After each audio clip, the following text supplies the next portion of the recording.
Thank you everyone for joining. I think we're going to get started here right now. Again, we're here for Across the Aisle, the Hill's open mic, and we are very lucky to have with us today Senator Trent Lott, who served in the Senate for many years, Republican from Mississippi, and Senator Tom Daschle, Democrat from South Dakota. So thank you to both of our guests for coming and for joining. We're going to have a great conversation here, wide-ranging bipartisanship, news of the day of what's happening on Capitol Hill, and really whatever you guys, the viewers at home are watching, want to hear. You guys can submit questions in the Q&A button down below. My colleague Lisa Williams, who is on here with us right now, she will read some of the questions, give some of you guys an opportunity to read your questions yourself to Senators Lott and Daschle, whatever may be on your mind. So with that, let's kick it off. Senators, you guys are known for your bipartisanship and the way that you guys worked together when you were in the Senate, both as minority leader, majority leader, and the opposite, majority leader, minority leader. So much so that you co-authored a book, Crisis Point, Why We Must and How We Can Overcome Our Broken Politics in Washington and Across America. So on that note, I kind of want to dive into this topic of bipartisanship. Right now, we're living in such a polarized moment, such harsh partisan politics. Is it possible for bipartisan to still exist and shine through these partisan lines? Congressman Lott, Senator Lott, we'll start with you, and then Senator Daschle will get your thoughts as well. Well, first of all, I want to say how much I always enjoyed and admired and appreciated the ability to work with Tom Daschle when he was a Democratic leader. And as you noted, we went back and forth, majority, minority. But I knew that I could always trust Tom to be honest with me. We tried not to surprise each other. And and I think the fact that our states maybe have pretty much a lot in common, we're a lot of rural areas, farm and agriculture. So we had a lot of reasons to be able to work together. Now, it was a different time. The people were different in the Congress in many respects, and the media was different. We didn't have this around-the-clock social media to deal with like we do now, but it certainly was a great pleasure and an honor for me to work with Tom Daschle. We became good friends, and we are till this day. Well, Senator Daschle, your thoughts Michael, here? First of all, let me just say thank you for having us on. We're really looking forward to the conversation. And I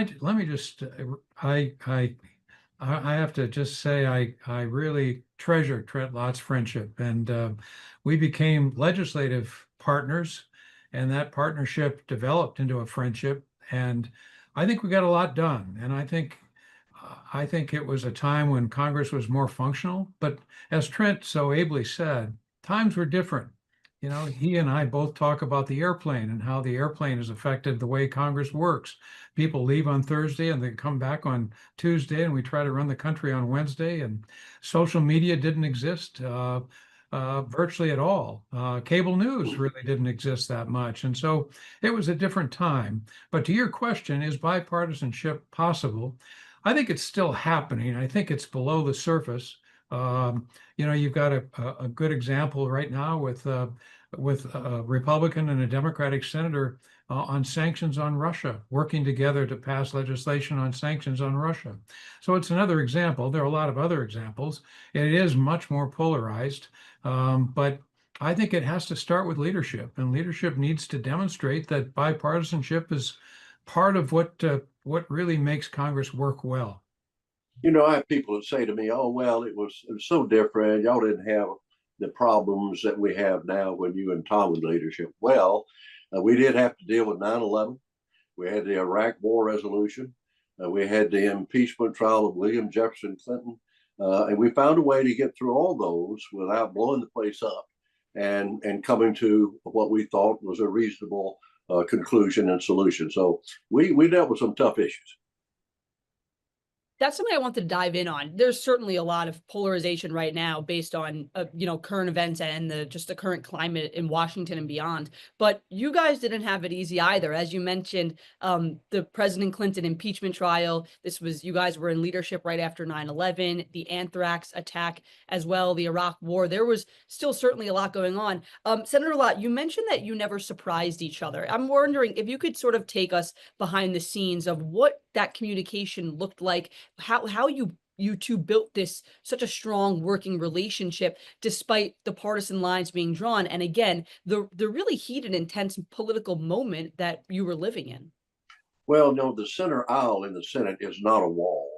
It's very easy to cross the aisle, and I had no problem walking over to Tom's side of the chamber, or he came over to my side, and we talked. And when I first got elected, I think I promised him that I'd try to be fair with him, and I'd try not to surprise him.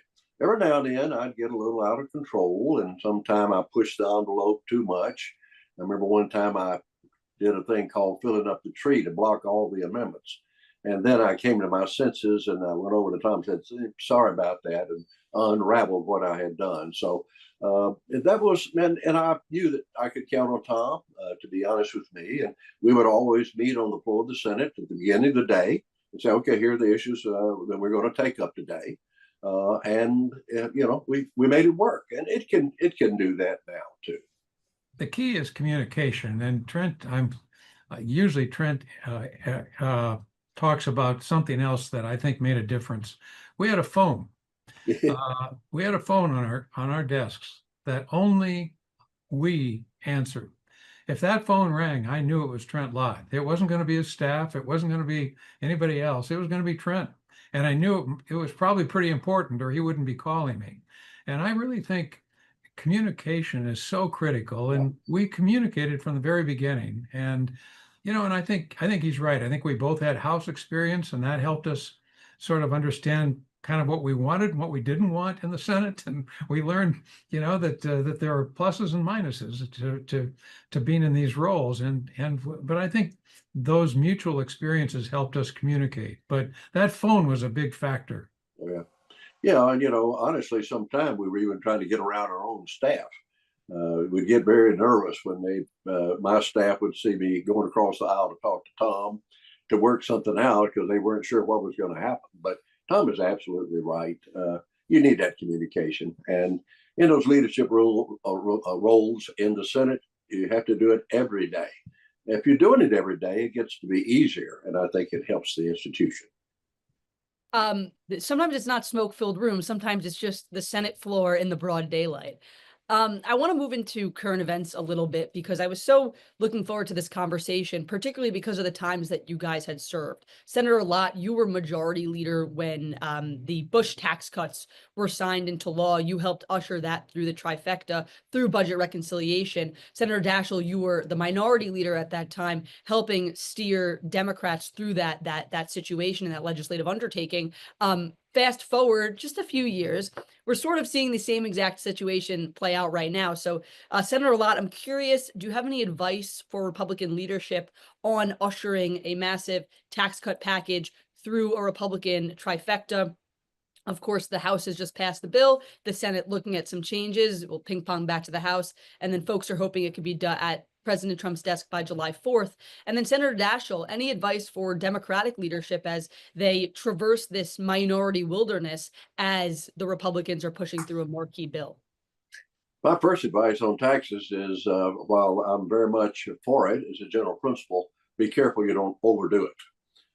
If it's not done in a way that incentivizes growth and activity, it's just sort of a tax break for everybody without real economic consequences.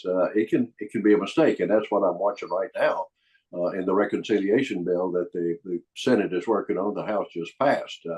They got an awful lot of tax cuts in there that ordinarily would not have been considered. One other side point, I think that one of the most important things that we did was working with Bill Clinton to get a balanced budget. I was meeting this past week with a number of my Democratic friends in Mississippi, and they were complaining about the budget thing. I said, well, just remember this. Bill Clinton came into office and he made a pledge that the era of big government was over. And then for 2 years, we worked with him in a bipartisan way to get savings on spending. We've changed some programs, work requirements, all of that. And we got to the point where we actually got to a tough agreement. It was tough for Tom and it was for us too, but we got to agreement on a balanced budget and 2 years of a surplus. It wasn't easy, and it did take 2 or 3 years, but a lot of credit goes to Bill Clinton. Well, I just couldn't emphasize enough what Trent just said. I don't think reconciliation is the right model. I think it's actually, reconciliation implies that you're going to do it alone. And the reason we had 3 years of balanced budget and surplus is because it was bipartisan. Just remember, right now, spending is 23% of GDP. Taxes are 17% of GDP. That's a 6% gap. And Trent mentioned when we negotiated in the 90s with President Clinton that it was tough. It was really tough. And you know why it was tough? Because Democrats had to agree to a lot of major spending cuts, and Republicans had to agree to major revenue increases. Both were on the table, revenue increases and spending cuts. And that is tough. That takes a lot of courage and a lot of leadership. And but we got it done, and that to me is the model. You got to have everything on the table if you're serious. I don't think this $37 trillion federal debt is sustainable. I think the fact we're in an economic growth period. We ought to have a surplus right now, not a deficit, and yet we're going to have a $2 trillion deficit this year. What happens when the next recession comes along? And we're going to have to borrow another $2 or $3 trillion on top. I got to tell you, I'm really worried about the currency and what it may mean for the value of the dollar, and whether or not we can get people to continue to buy American currency around the world. So there's a lot of issues around this debt that I'm very concerned about. This is not sustainable.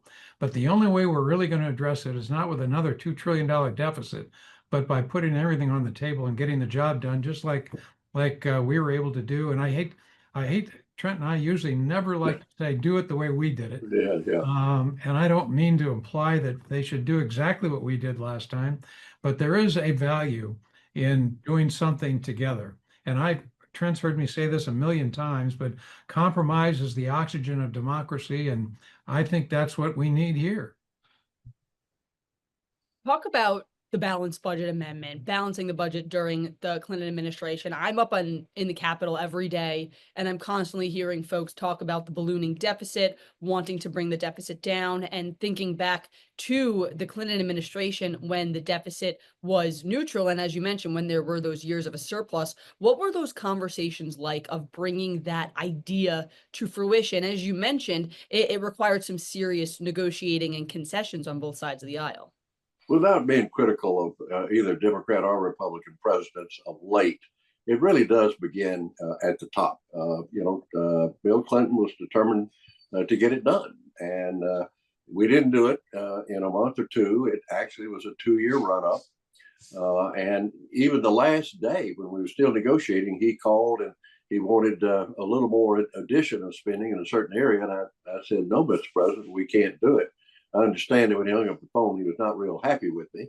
But later on that day, they called, his chief of staff, Erskine Bowles, called Tom and me and said, "Okay, we have a deal." But it was not easy, and it took a lot of leadership at the top to get it done. I couldn't agree more. That the problem we have is that right now, for the last 20 years, deficits haven't mattered. Yeah. We went through COVID, deficits didn't matter. We went through 2 wars, deficits didn't matter. And we just kept piling on the debt over and over and over again. And now we're in what I consider catastrophic circumstances. And we can't continue to do this. And it just seems to me that, there is only one solution. And Democrats have said spending shouldn't be on the table. And Republicans have said revenue shouldn't be on the table. And we both want to spend more and we want to cut taxes more. And that's going to lead to more debt. And that's just not a viable future for us. Another question I wanted to bring in, talking about news of the day, one theme that's been sort of a constant through this second iteration of the Trump administration has been the legislative branch ceding power to the executive branch. We've seen Republicans particularly be okay with with President Trump signing a number of executive orders on areas where Congress would have jurisdiction. We've seen congressional Republicans take the step of preventing the Congress from pushing back on the president's tariffs, an area that is typically under the jurisdiction of Congress. Curious to get your thoughts on this power dynamic we're currently seeing in Washington, and if you think it's dangerous for, the future of the separation of powers and sort of how Washington functions. I started watching this pretty closely all the way back to 1968 when I actually was a Democratic staff member for the Rules Committee in the House and then elected in 72. But way back then, even with Nixon, I started the feeling that we were ceding too much authority. And it's continued with every president. The presidents get more and more and more authority. These executive orders that, President Trump has been rolling them out. A lot of that, I think, should require legislative activity. And for instance, I grew up saying and thinking tariffs are not a good idea. And now we're right in the middle of what do we do with tariffs. So I do think Congress has ceded too much authority to presidents of both parties. And just like right now, I think that the Congress should step up and have something to say about, for instance, what's going on with Russia and Ukraine. Where are they? And Frank, I'm not real sure where America is right now on that very important issue. One of my favorite stories is a true story. I got elected leader by one vote in 1994, and I got invited to have my first meeting with President Clinton, one-on-one. I had met with him many times in a group, but never one-on-one. So I went to one of my mentors, Senator Byrd, and I told Senator Byrd I was going to go meet with President Clinton for the first time one-on-one. What should I tell him? And Senator Byrd looked at me and he said, "You tell President Clinton that you'll work with him, not for him." And I think that's about the best advice I ever got as leader. We're a co-equal branch. We ought to be working with any administration, not for them. But I agree with Trent. Over the last 40 years, more and more, we've begun to work for a president, and that's not good for the country. I want to toss the conversation over to my colleague, Lisa Williams now. She's been looking at questions that have been sent in by our viewers, and she's going to read off a couple for the senators. Hi, I do have a question from Todd from South Dakota. Both of you senators were well known for working together and getting results. That is missed so much. Would either or both of you even consider servicing in a Congress like we have now? Well, first of all, because you're from South Dakota, Todd, thank you for joining us. I'm very, very proud of our state and our people in particular. The answer to your question is yes. I just think public service is one of the highest callings in any society. And some of the most rewarding years of my life were the ones I spent in Congress, largely because I had the good fortune to work with people of the caliber and quality of Trent Lott. But I would encourage anybody in this country, we owe it to our country to give back, whether we're in the armed forces or in any government service role. But Congress is a high calling and it's an honor to serve. And I would strongly urge people to consider running now. I had a good friend of mine ask me recently, would I do it again? And the answer is, yeah, absolutely. I would run again, and I would try to be in the leadership. 35 years in the Congress, and I live the American dream. I'm the son of a shipyard worker, a pipe fitter, union member. My mother's a school teacher. Came from a rural area in Mississippi, kind of like Tom up there in South Dakota. And the good Lord blessed me in so many ways. But I also had enough sense to finally decide after 35 years and 4 years as staff member, hey, maybe it's time that I check it to the next guy. And I was succeeded by a former staff member, Senator Roger Wicker, who's now chairman of the Armed Services Committee and doing a great job. I made the right decision, and we elected a good man to pick up the baton and carry on. And then Lisa, any more questions from the viewers? And then I've got a couple myself that I'm itching to ask, but one more for the viewer. Yes, I have two that I'm actually going to combine into one. They're from Rhonda from Pennsylvania and Amanda from Washington. In the culture of incivility, any suggestions on how cooperation between members of different parties can show the world that they are able to work collaboratively? And then the second one, what is one of the best ways to effectively engage to influence change within these bodies? We had a lot of really good relationships. I don't want to overdo this, but we had prayer groups together. And whenever we had a major issue for our country, we tried to make it bipartisan. And that makes the whole thing work better when you have a team effort, whether it's on defense or taxes or whatever it might be. But the fact that Congress now doesn't seem to really have time to even get to know each other, those times that we had in private meetings and friendships and dinners and breakfasts made all the difference in our ability to work together. We had a little prayer group, and sometime when I needed a Democrat to help me out, not always Tom, I'd ease over on the Democratic side, see if I couldn't get another co-sponsor, and it helped. They need to do more of that now. I agree. I think Trent came up with a speaker series that we had. We invited former presidents and former majority leaders to speak in the old Senate chamber, and we did joint caucuses. And I think those joint caucuses sometimes I don't think they happen anymore, and I really think that's unfortunate. You know, the caucuses sometimes tend to become pep rallies. And you know, if you have a joint caucus, you're going to sit next to. We also used to have a small dining room where everybody can come in, and you sat family style, and you'd sit next to two people that you wouldn't be on the same committees with, and that was another little thing that really made a difference. And then I'll say something that may be a little controversial, but I think sometimes if you shut off the C-SPAN cameras, you might have a little better, more, Yeah. you know, there's too much playing to the cameras right now, and not enough just talking among ourselves. And I think that you turn the cameras off and people are a little more candid. They're not afraid to be a little more outspoken or honest about how they feel about things. And they're not going to be giving their speech to their base. And so if you had a few moments where you didn't have the cameras, and we had some experiences like that, and they always seem to be pretty productive sessions. I'll cite the example that Tom has used in the past. It's very apropos. When we had the impeachment trial of President Clinton, for 2 weeks it was all public, and then one night, I think it was a Thursday night, we turned the cameras off, and the staff I don't think the staff was in, it was just the senators. And the quality and the caliber and the seriousness of the speeches were the best I ever heard. I'll never forget it.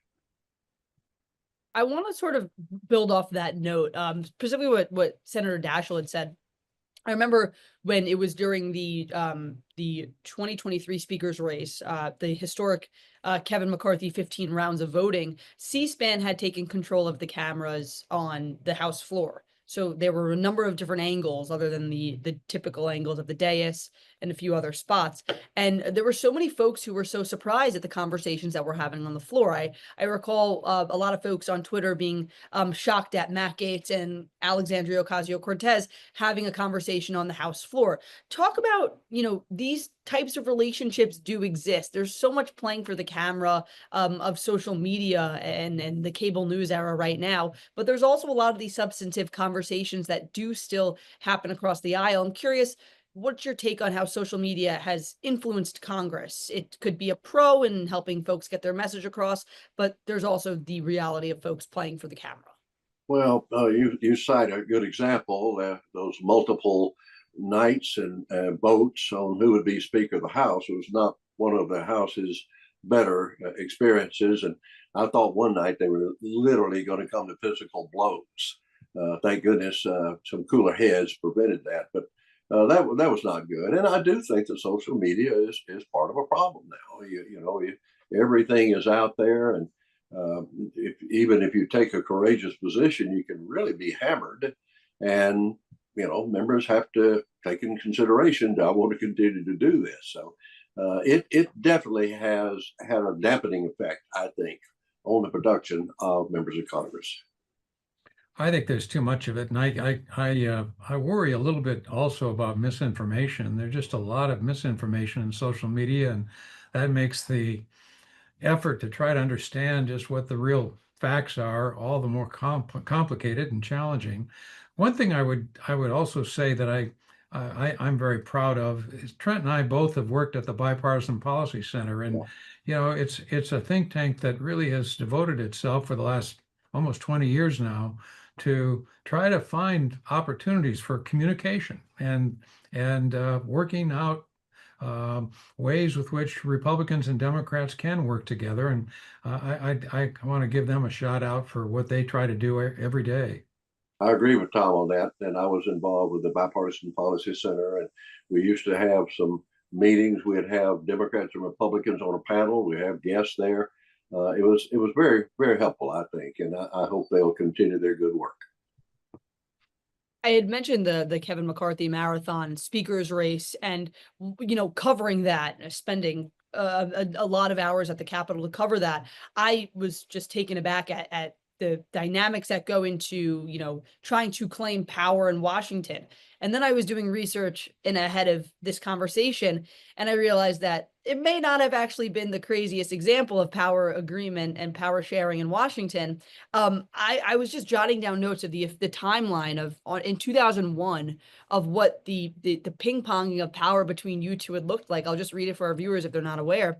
From 1996 to 2000, the beginning of 2001, Senator Lott, you were the majority leader. Senator Daschle, you were the minority leader. And then on January 3rd, 2001, the new Congress had come in, and it was a 50-50 Congress. But at that time, Al Gore was still the vice president, giving Democrats the tie-breaking vote, which made Senator Daschle majority leader and Senator Lott minority leader. Fast forward a few days to January 20th. At that time, President Bush was sworn in, which then gave Republicans the edge, with Senator Cheney once again flipping between you two. And then there was a senator who changed his party from caucusing with Republicans to caucusing with Democrats in the middle of 2001, once again flipping between you two. So a couple things there, just generally, if you could take us behind the scenes and talk about what that was like, just a sheer ping pong and back and forth between being in the majority and being in the minority. And then notably, you guys created a power sharing agreement at that time because it was such interesting dynamics, which, I think in a lot of circumstances would be thought of to be a more difficult feat this year and this era because of the polarization and partisanship. So curious on those two things. I mean, just the back and forth was just, feels like it was exhausting to say. It feels like it may have been exhausting to live. Well, there's another example about how Tom and I met. We worked it out. We agreed on how we would proceed with a tie situation in the Senate. And he was reasonable, and we came together with what was a good procedure. And by the way, it has been used again since then. But when I took it to the Republican conference to explain what I'd worked out with Tom, I almost lost my leadership position over it. I had some of my good friends that got up and were critical not only of the agreement, but of me for making the agreement. Finally, Pat Roberts, a senator from out west, stood up and said, "What are you talking about? We got a tie vote here." And our leader met with their leader. They came to an agreement. It's time we settle down and just go forward. And that ended it. But it was pretty tough. I was sitting there thinking when I was being criticized, I'm going to have to step aside as leader. And then Pat Roberts saved the day. I want to pop in here. I'll definitely want to hear your thoughts here. That's so interesting that you had almost lost your leadership position. Was there a moment or a crossroads that you had reached where you were thinking about whether to take the bipartisan, stage or to take the partisan route, which many of your colleagues probably would have preferred at that moment? What was that thought process like? Well, I mean, it was a tie vote. It had to be bipartisan, and I thought Tom and I worked out something that made a lot of sense. But even one of my good friends, like Bill Graham from Texas, was critical of it. So it was, I guess, the most difficult time I actually had as leader. But we got through it and we went forward. And the record will show in that period where we had the tie, we actually moved some good legislation. We did appropriations, we did a defense bill, we did a No Child Left Behind education bill. It worked, but it was tough, no question. It's called the organizing resolution, and the reason why it's such a big deal is it has to do with how many members are on each committee, what is the budget for each committee, there's just a lot of really personal, for a lot of members, personal matters. And so, I just give Trent enormous credit for the courage and the leadership he showed. I've always felt that a good leader needs three bones in his skeletal structure. He needs a wishbone, a backbone, and a funny bone. And Trent I love Lott showed his backbone during that period, and we got a lot done as a result. And I look back at that moment in particular as really one of the most important in our whole leadership tenure. Yep. By the way, I also, with Tom's support, tried to do some things to make the Senate kind of a little fun. We did have the prayer group breakfast. We had the singing senators. I even tried to make it a bipartisan quartet, but that didn't work out too good. And we had Seersucker Thursday, which is coming up next week in the Senate, where everybody dresses up in their seersucker outfits. And I even had the temerity to wear a kilt on the floor of the Senate. And Senator Kit Bond from Missouri said those are the ugliest legs I've ever seen on the floor of the Senate. But we were serious, but we had some fun together. And that, I think, makes it easier to get good results. Do you think there's still room for levity, for that kind of levity in the Capitol? There's still Seersucker Thursday, and there's still some other traditions, but it just feels like with the polarization being at an all-time high and the partisanship being at such a high, is there still room for those light moments? Well, I worry a little bit about the bases. I think the bases put a lot of pressure on members not to do it.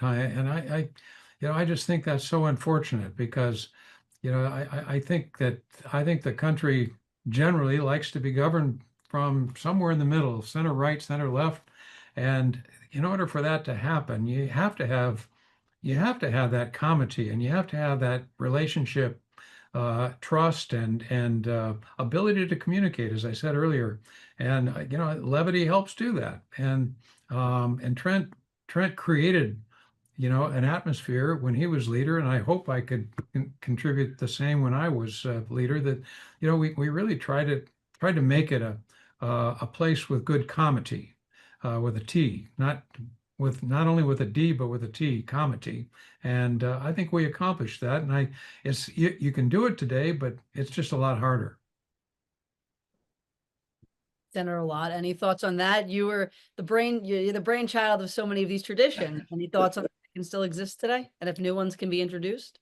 Well, I enjoy that so much, and I still stay in touch with my former colleagues like Judge Gregg from New Hampshire and John Ashcroft from Missouri. We really formed a bond.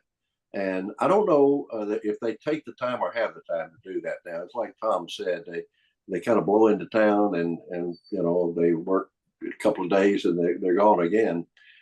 So I try not to give them a whole lot of advice, but I think it'd be worthwhile for the leadership maybe to get together and talk about how do you make a place a better place to be. And I think that would contribute to a more productive legislation. Another question I wanted to ask Senator Daschle, what you said had sparked this thought. You mentioned the bases, right? And we're seeing this play out in both parties right now. Democrats running to the left, Republicans running to the right, just moving farther and farther away from this ideological center, or even the center of each of the parties. Do you see that as a politically perilous thing, both for bipartisanship, but also for the trajectory of the parties that both sides are going to their own respective, further end?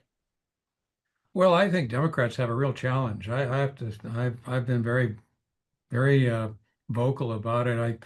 In the last three presidential races, there are about 3,100 counties in the United States. In the last three presidential races, 1,400 of those 3,100 trended Republican, more in every election. Only 57 trended Democratic in the last three presidential races. So that says all you need to know about the direction of the two parties. About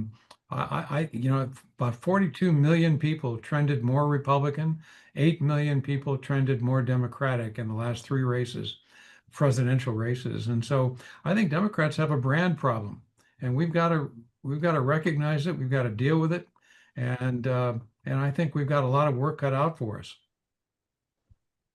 I really think it's so important for both parties, frankly, to reach out to people with different backgrounds. I noted my father was a shipyard union member. And when I was leader, I met with the union leaders, and I told you, I'm the most, got the most union background of any Republican leader you'll ever meet. It never got to where we work together the way we should, but Republicans have, and Trump, I give him credit, has been able to reach out more to minorities and middle class working people, which is kind of a change from where the parties were in the past. So both parties better be thinking about what the future will hold and what their message is going to be. I want to toss it back to my colleague Lisa, who has been sifting through all the audience questions, and she's going to queue up a few more. So Lisa, floor is yours. Sure. I have one from Bruce that I would like to ask. Not really following what we were exactly just talking about, but I think it's a good question. With regard to deficits and debt, what is the political capacity for the U.S. to learn from other more indebted countries, perhaps Japan or Europe? That one's so tough, I should yield to Tom. Well, I think we can learn from other countries. Yeah. Japan is really struggling. They have even a bigger debt problem right now than we do, and they have another problem that we, at least right now, don't have, and that's a demographic problem. They're losing population dramatically, and actually most of Europe is having that experience as well. So, one of the reasons we haven't had that problem is that we've had a very robust immigration opportunity for years, and we have all this diversity and we have this growth in population as a result. But I think we can look at what other countries have had to face and the challenges that they're facing and learn from each other. And that really takes me to another.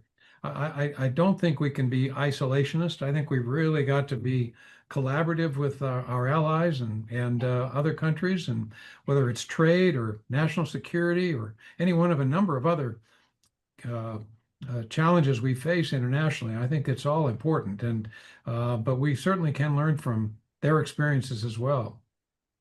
When I was elected to the Senate, I succeeded the venerable John Stennis, who was known as the conscience of the Senate, a great guy. And when he retired at Mississippi State University, I went down to see him and I said, "Would you give me some advice about how to be a good senator?" And he said, "Well, I never traveled very much, even though he was chairman of appropriations and chairman of the Armed Services." He said, "I would urge you to travel, meet the world's leaders, and it'll make you a better leader." And so I took his advice. I went regularly to Europe. I was a supporter of NATO, but I always complained to the Germans, the French, all of them, that you're not living up to your commitment to fund your own defense. I'm pleased now to see that some of them are beginning to get up to the level of commitments of their own defense. But I think it's important for members of Congress to reach out. And I went to Kyiv when it was known as Kiev in Ukraine, and it was an interesting experience when I was there. I went 3 times to Russia, met with Putin a couple of times. Tom and I met with him one time, and they're in the capital.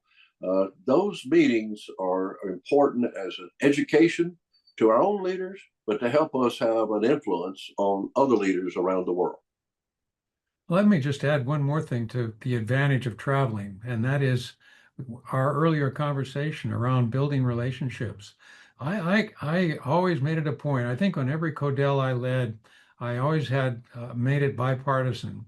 Yeah. And but you really develop relationships with the members you travel with, and those relationships really spill over when you get back home.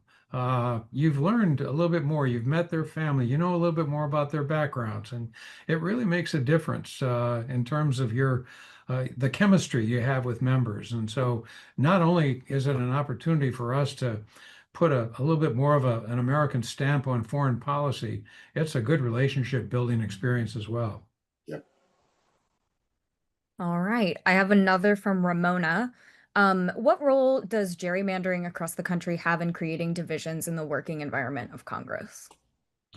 Well, this is an issue that Tom has emphasized. I remember one time he and I were out in California, and he's talking about how the districts are drawn now, where you've got the districts are clearly Republican or clearly Democrat, and it has affected How many competitive races are there really for particularly in the House of Representatives? They're drawn to where you have clearly Republican district or clearly Democrat district, and it has affected the makeup of particularly the House, and I think, frankly, in a negative way. I couldn't agree more. Only 10% of House seats today are competitive, about 35 or 40 seats. That's all. And 90% are not competitive. So what does that mean?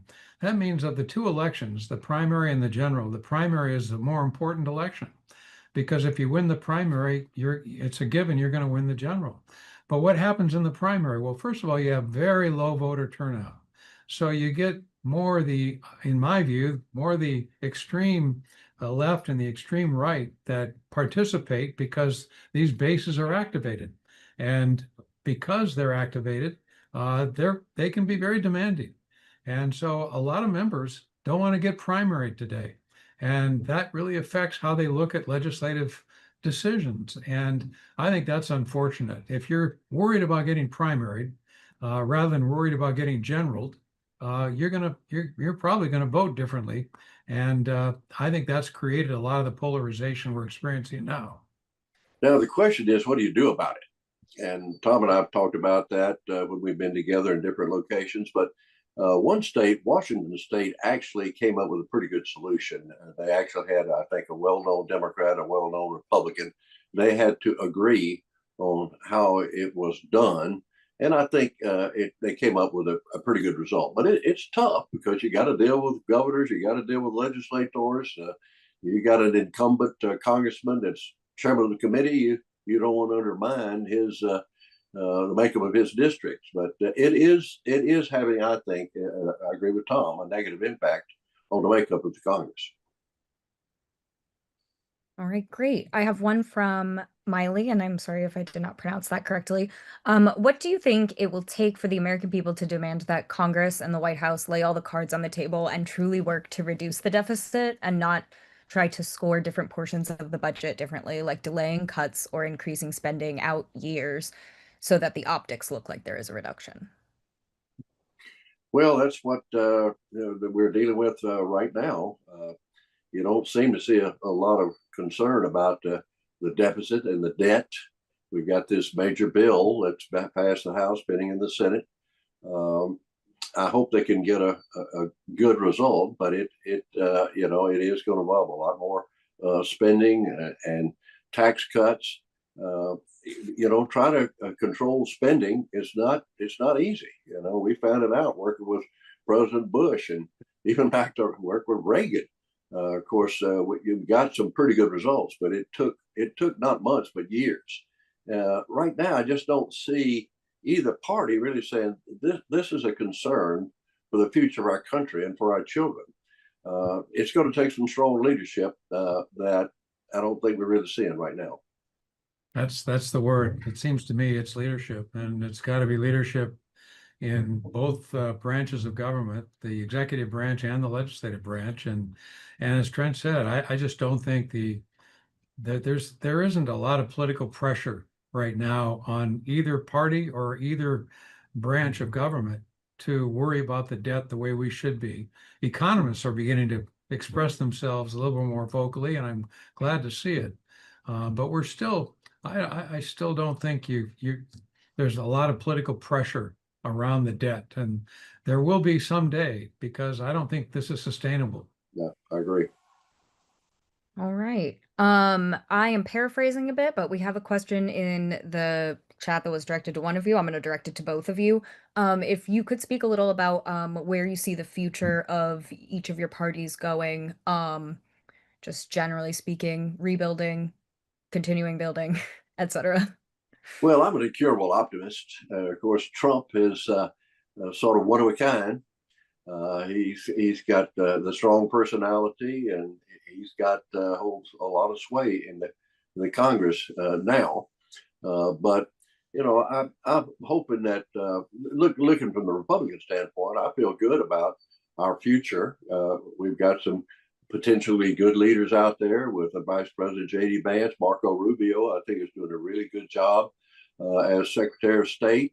We've got some exciting governors. So I feel pretty good right now about the Republican Party. And of course, Trump is just such a dominating force right now. But if you look beyond this administration, who do we have in line? We got some good people. And I think that's true with the Democrats, too. They've got some outstanding governors that they're looking at. I agree with Trent. You have to be optimistic, first of all. And I think, if anything, on the Democratic side, I'm ready for the next generation of young leaders and new leaders. I think it's time to turnover in politics is always essential. It's not only good, it's essential. And we need some turnover. We need more opportunities for people to begin to lead. And that new generation is just coming on, and there's a lot of governors and young legislators that I think can really make a big difference. So it's got to start with that. But I think Democrats really have to get their act together with regard to our brand and our messaging.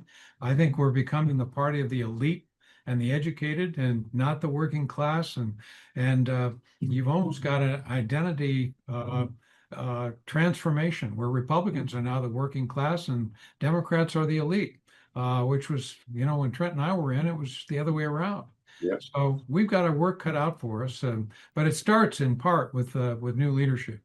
All right, great. I have a couple more. These ones are a little bit quicker, I think. David from Virginia asked, do you think the legislative filibuster is likely to be eliminated, and which party do you think will ultimately be the one to eliminate it? No, the filibuster will not be eliminated. Of course, there were a couple of threats over the last 2 years, but a couple of Democrats held the line. When you're into the leadership, the filibuster drives you crazy. But it's what makes the Senate special. I think Tom has always made the point that when Congress passes legislation that both parties really get involved and hammered out and is bipartisan, it has a tendency to be more productive and long lasting.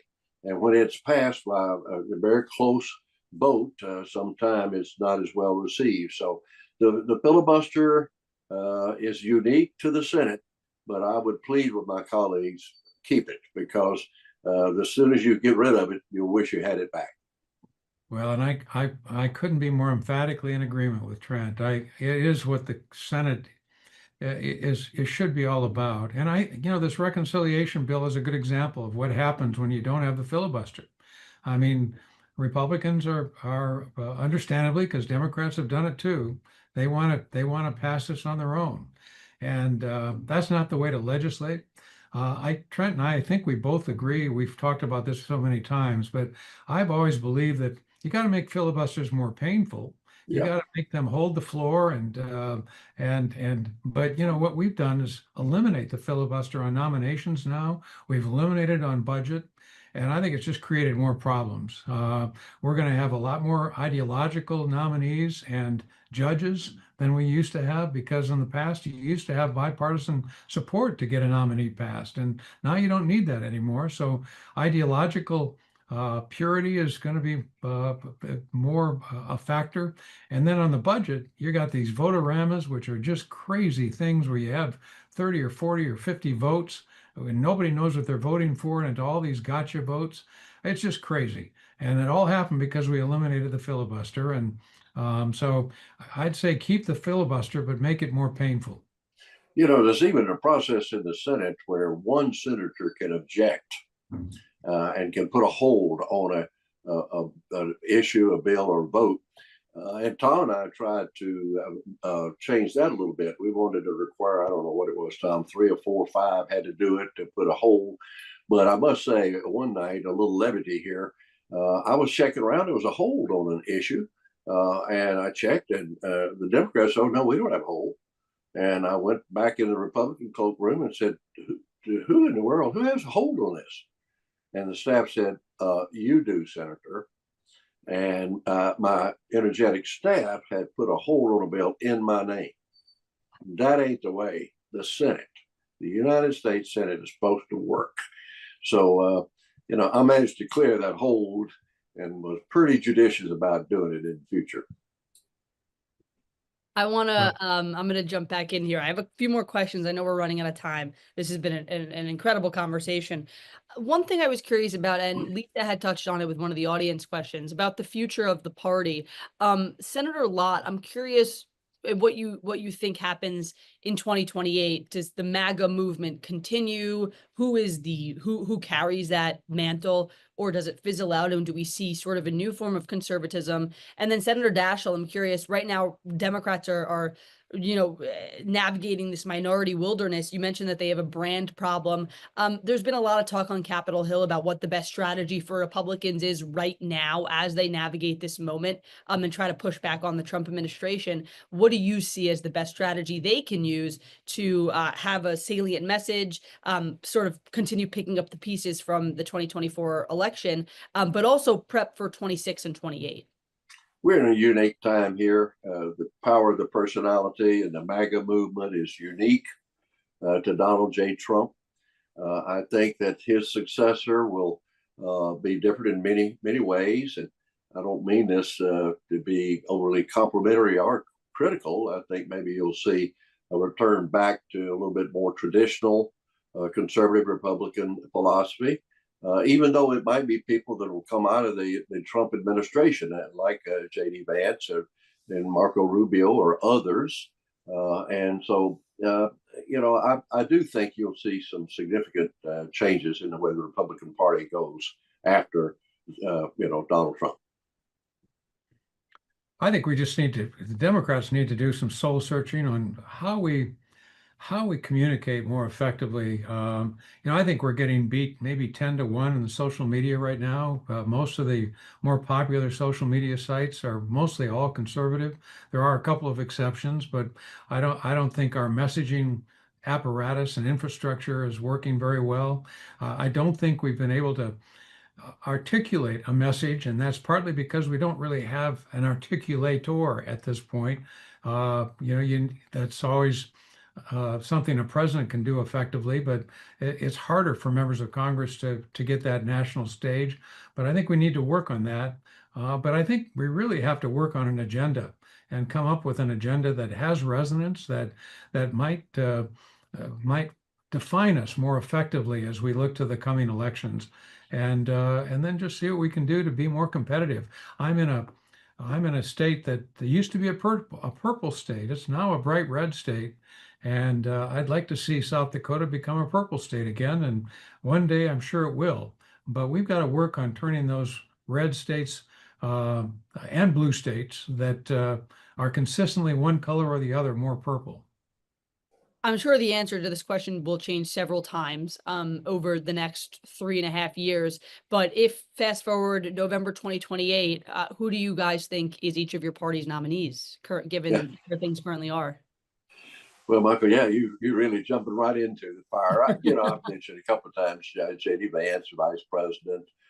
He's got an interesting background, and he's got an opportunity to certainly make a name for himself. So part of it will depend on how he does in the shadow of Donald Trump.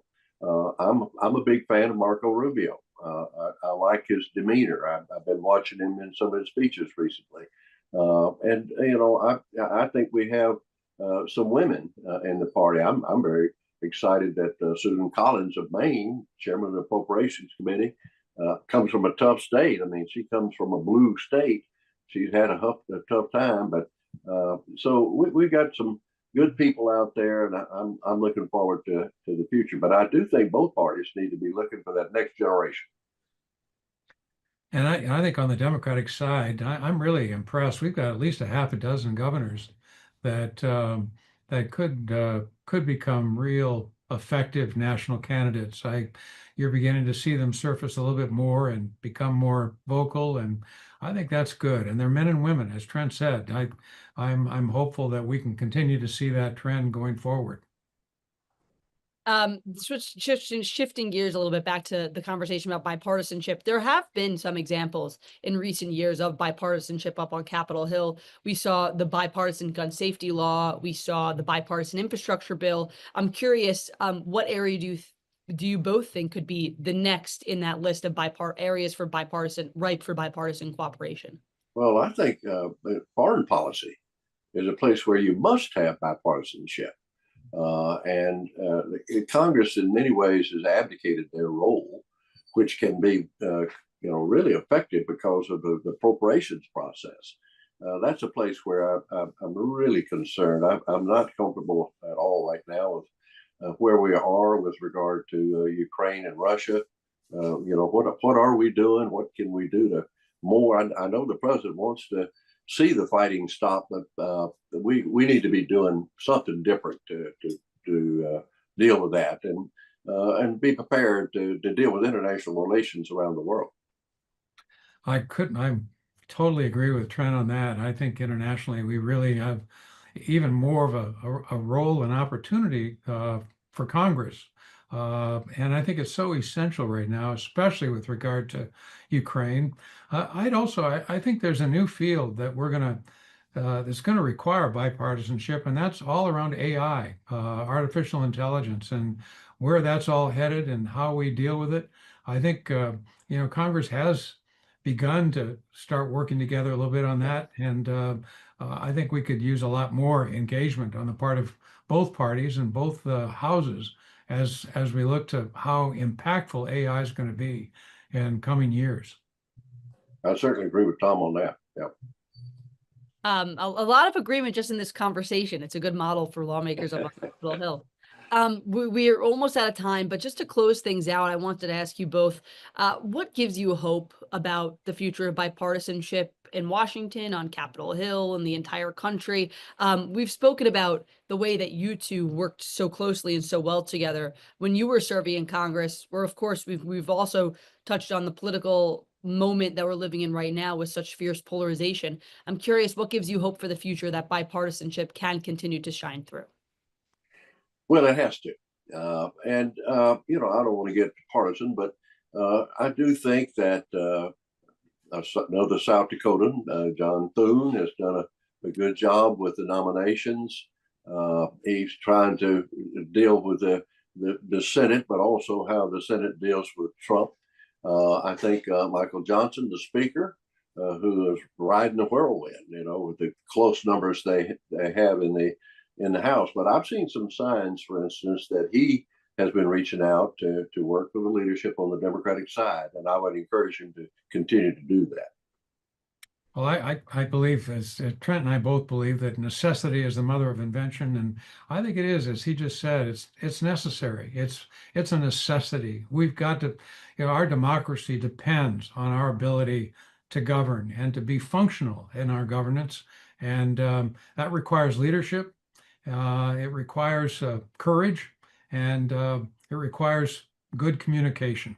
And I'm hopeful that we're going to see more of that in the coming months and years. On that note, Senator Daschle, Senator Lott, thank you so much for joining us for a really fascinating, uplifting conversation. To our viewers, thank you so much for tuning in and being part of the conversation with your questions. Again, thank you for everyone for joining. And Mychael, I want to say thank you to The Hill. I read it every morning just so I'll know what's going on The Hill. Thank you so much. Same We here. appreciate that. Thank you. TheHill.com for the latest on politics and policy. Again, Senators Daschle and Senator Lott, thank you so much for joining us.